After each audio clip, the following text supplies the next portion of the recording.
Front cut பண்ணிட்டோம். கீழே பட்டி கட் பண்ணுறதை பார்க்கலாம்.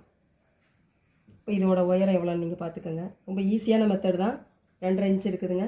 சைடில் பாருங்கள், சைடில் 2.25 இருக்குது. இப்போ நம்ம மேலே ஒரு 1/2 இன்ச்சும் கீழே ஒரு 1.5 இன்ச்சும் விட்டுருணும். அப்போ நம்ம எவ்வளோ சேர்க்கணும்? 2.5. இது ஒரு 1/2 சேர்த்திங்கன்னா 3, கீழே ஒரு 1.5 இன்ச்சு சேர்க்கணும். அப்போ 4.5 இன்ச்சுக்கு நீங்கள் இந்த ஹைட்டை கனெக்ட் பண்ணி ஒரு மார்க் பண்ணிக்கோங்க. கீழே 1.5 இன்ச்சும் மேலே ஒரு 1/2 இன்ச்சும் நம்ம சேர்த்துருக்கோம். இப்போ இருக்கிற அளவுலேருந்து சேர்த்துருக்கோம். இதை வந்து நீங்கள் 2ஆக ஃபோல்டு பண்ணி போட்டுக்கோங்க. இந்த பட்டி துணியை இது வந்து ஒரு பீஸ் எடுத்து இந்த ஜக்கா இருக்குல்ல அதுக்கும் இதுக்கும் மடித்து இப்படி மடிச்சுக்கோங்க. மடிச்சுட்டு ஒரு கொண்டூசி குத்தி வச்சுக்கோங்க. வச்சுட்டு இந்த பாயிண்ட் இருக்குல்ல, இந்த வெளியே அந்த பாயிண்டில் நீங்கள் இதை வச்சு லைட்டாக இப்படி தூக்கிட்டு இங்கே அப்படியே ட்ரா பண்ண வேண்டியதான்.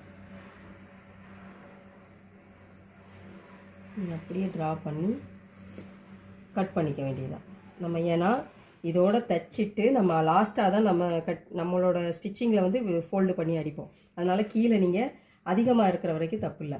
ஸோ நீங்கள் இதை மட்டும் நீங்கள் கனெக்ட் பண்ணி கட் பண்ணால் போதும்.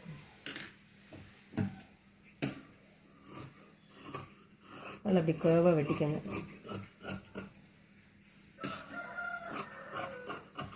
பேக் தட்டோட அளவு நம்ம தைச்சதுக்கப்புறம் எவ்வளோ கீழே பார்த்துட்டு அதுக்கு தகுந்த மாதிரி நம்ம ஃபோல்டு பண்ணி அடிச்சுக்கலாம். ஓகேங்களா? இப்போ இது வந்து லைனிங் துணி, அதனால் 2 மட்டும் கட் பண்ணியிருக்கேன். நார்மல் ப்ளவுஸுக்கு வந்து நீங்கள் 4 பீஸ் கட் பண்ணணும். ஓகே, பாய்.